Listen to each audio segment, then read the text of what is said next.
Il existe dans les profondeurs silencieuses de notre cœur un appel que nous ressentons parfois, un murmure qui traverse l'âme, comme une brise légère, douce mais persistante. Cet appel, ce message, est celui d'Allah, celui qui nous connaît mieux que nous-mêmes, et qui, dans sa sagesse infinie, a tracé un chemin pour chacun d'entre nous, un chemin vers l'élévation spirituelle.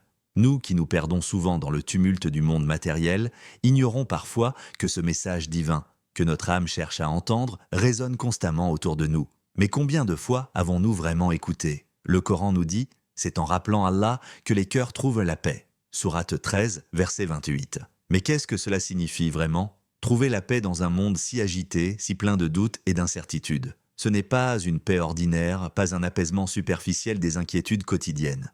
Non, c'est la paix profonde que seul le Créateur peut offrir. Une paix qui transcende les épreuves de ce monde et élève notre âme vers des hauteurs que nous n'imaginons même pas.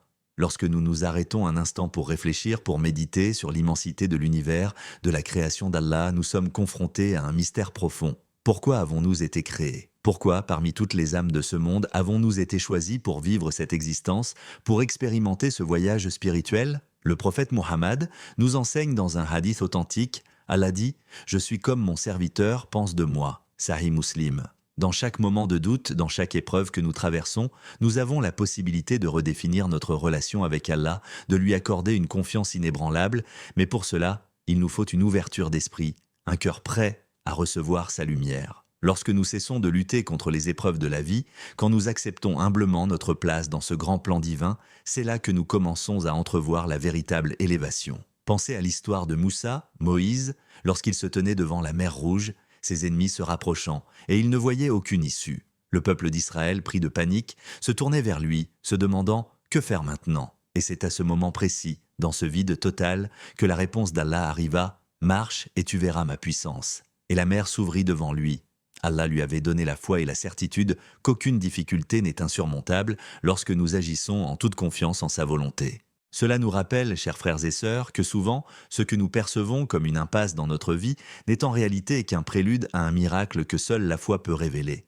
Lorsque nous nous arrêtons pour réfléchir à notre propre situation, comment réagissons-nous face à la difficulté? Est-ce que nous tombons dans le désespoir ou cherchons-nous à comprendre ce que cette épreuve peut nous enseigner? Allah dit dans le Coran « Ne vous affligez pas car Allah est avec nous » Sourate 9, verset 40. Quand nous comprenons cela au fond de notre cœur, nous comprenons qu'aucune souffrance n'est inutile, qu'aucun obstacle n'est infranchissable. Chaque étape difficile dans notre vie est un moyen par lequel Allah nous élève, nous affine et nous prépare à quelque chose de plus grand. Regardons l'exemple de Ayyub, Job, un homme éprouvé par de lourdes souffrances. Son corps était couvert de plaies, sa richesse disparue, sa famille perdue, et pourtant, dans tout cela, il ne cessa de glorifier Allah, ne chercha pas à fuir la douleur, mais l'embrassa comme un moyen de purification. Il nous enseigne qu'aucune difficulté n'est plus grande que la miséricorde divine qui en découle et que c'est dans la patience et la persévérance que réside notre élévation.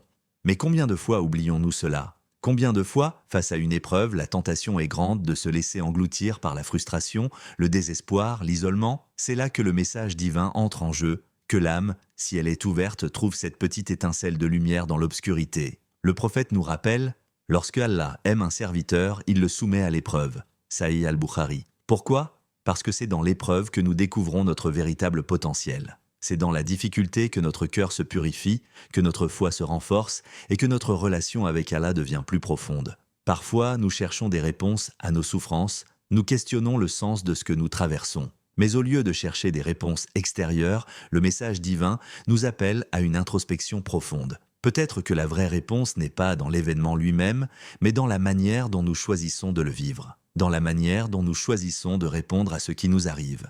Chaque épreuve est une invitation à nous élever, à aller au-delà de notre ego, de notre petite vision du monde et à embrasser une vision plus grande, celle que nous réserve Allah. La question qui se pose à nous est la suivante. Sommes-nous prêts à entendre ce message? Sommes-nous prêts à être élevés, même si cela implique de quitter notre zone de confort, de remettre en question nos certitudes et de faire face à nos peurs? Allah nous dit dans le Coran, « Il ne change pas l'état d'un peuple tant qu'il ne change pas ce qui est en lui-même. » Sourate 13, verset 11. La clé de l'élévation réside dans notre capacité à changer, à nous ouvrir à la volonté divine, à accepter avec humilité que tout ce qui nous arrive est un reflet de notre état intérieur. Chacun de nous, au fond de son cœur, cherche à atteindre cette paix, cette lumière, cette élévation. Nous cherchons tous un sens à nos vies, un but plus grand que la simple existence, mais le message divin est clair, ce sens, cette paix, cette élévation ne se trouve pas dans les choses de ce monde. Elle se trouve dans notre relation avec Allah, dans notre soumission à sa volonté, dans notre capacité à accepter les épreuves comme des moyens de purification et de transformation intérieure. Quand Allah vous élève, il ne vous élève pas seulement dans ce monde, mais il vous prépare pour l'au-delà, pour une vie éternelle, où il vous récompensera par sa miséricorde infinie. Alors, chers frères et sœurs, qu'attendez-vous pour répondre à cet appel ? Que faut-il de plus pour que votre âme accepte pleinement ce message divin qui vous est destiné ? La porte de l'élévation est ouverte devant vous, et chaque pas que vous faites vers Allah vous rapproche un peu plus de la paix que vous cherchez. Chaque pas, chaque souffle que vous prenez est un rappel de la grandeur d'Allah, de sa sagesse infinie et de la magnificence de son plan pour vous. Il ne vous demande pas de marcher seul dans l'obscurité de ce monde. Au contraire, il vous guide à chaque instant, même quand les voies semblent floues, même quand la tempête de la vie fait rage autour de vous. C'est dans ces moments-là que vous devez vous souvenir de la promesse divine. Et ceux qui croient et font de bonnes œuvres, nous les ferons entrer dans des jardins sous lesquels coulent les ruisseaux, là où ils demeureront éternellement. Sourate 4, verset 57. La vie ici-bas est une épreuve, certes, mais elle est aussi une préparation pour l'éternité. Chaque difficulté que vous traversez, chaque épreuve qui vous afflige, est une occasion, une opportunité de vous élever et de vous rapprocher davantage d'Allah. Pensez à la manière dont les Sahaba, compagnons du prophète, ont réagi face à leurs propres épreuves. Ils ont perdu des biens, des proches, et ont été confrontés à des persécutions. Mais ce qui les distinguait, ce qui faisait leur grandeur, c'était leur foi inébranlable en Allah. Ils n'ont jamais cherché à fuir leurs difficultés. Ils les ont embrassées, sachant qu'à travers elles, Allah leur offrait une chance unique d'élever leur âme. Il est rapporté que Abu Huraïra, l'un des plus proches compagnons du prophète, a vécu dans une pauvreté extrême. Pourtant, au lieu de se laisser abattre, il priait avec une humilité et une dévotion qui touchaient les cœurs des autres. Il disait « Ô Allah, je t'en prie, accorde-moi la patience et fais que je trouve la paix en toi et non dans les biens matériels. » Sa sagesse et sa capacité à transcender la pauvreté mondaine sont un exemple vivant de ce que cela signifie être élevé par Allah, même au milieu de la pauvreté apparente. Ce n'est pas la richesse extérieure qui élève l'âme, mais la richesse du cœur, la richesse de la foi. En vous rappelant cela, êtes-vous prêt à voir chaque aspect de votre vie sous un autre angle ? Au lieu de percevoir les difficultés comme des fardeaux, ne les voyez-vous pas plutôt comme des bénédictions déguisées, des opportunités d'élever votre âme vers Allah ? Et qui craint Allah, il lui trouvera une issue favorable. Sourate 65, verset 2. Ce n'est pas un simple verset, c'est une promesse divine.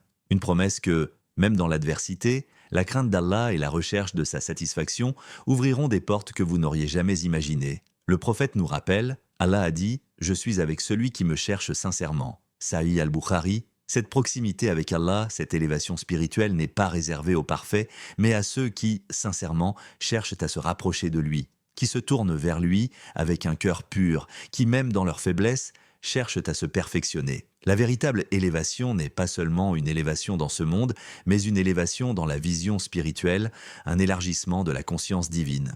Il se pourrait que vous vous demandiez, à ce stade, « Mais que puis-je faire ? Comment savoir si je suis sur le bon chemin ? Comment être certain que mon âme est en train de s'élever ?» C'est là que l'introspection entre en jeu, c'est dans la contemplation silencieuse que vous pouvez véritablement entendre la voix d'Allah. Prenez un moment, une pause dans votre vie trépidante.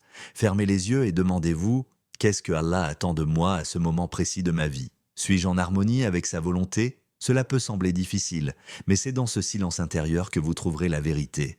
C'est dans ce silence que vous entendrez les réponses à vos questions profondes. À travers chaque prière, chaque dhikr, chaque acte de bienfaisance, vous ouvrez votre cœur et votre esprit à la guidance divine. Vous vous rapprochez de l'élévation promise par Allah. Ne vous laissez pas submerger par la réalité matérielle. Souvenez-vous que vous êtes d'abord des créatures spirituelles et c'est votre âme qui cherche la paix, la lumière et la guidance. Tout dans ce monde est temporaire, mais la quête de l'élévation spirituelle est éternelle. Si vous voulez que votre âme s'élève, commencez par vous élever intérieurement, commencez par vous purifier de vos défauts, de vos doutes et de vos attachements à ce monde. L'âme, dans sa quête de vérité, ne trouve sa satisfaction qu'en se tournant vers son Créateur. Elle ne se nourrit pas des plaisirs éphémères, mais des moments de communion profonde avec Allah. Quand vous priez, quand vous vous repentez, quand vous vous engagez dans le bien, vous nourrissez votre âme et comme un jardin bien entretenu, votre cœur fleurit. Il se remplit de lumière et de paix. Réfléchissez à ces questions. Que feriez-vous si vous saviez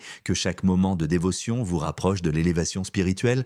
Que feriez-vous si vous saviez que chaque difficulté, chaque souffrance vous purifie pour vous rendre plus proche de la miséricorde divine? Que feriez-vous si vous vous rappelez à chaque instant que l'élévation que vous cherchez est déjà à portée de main dans les actes que vous accomplissez, dans votre foi, dans votre confiance en Allah? Quand vous acceptez l'idée que l'élévation spirituelle ne réside pas dans les choses extérieures, mais dans la profondeur de votre cœur, alors, et seulement alors, vous commencerez à voir la réalité divine autour de vous. La vie devient un chemin de lumière, chaque pas, une élévation, chaque souffle, un acte de soumission. Quand vous vous abandonnerez complètement à la volonté d'Allah, vous trouverez la paix, non seulement dans ce monde, mais dans l'au-delà éternel.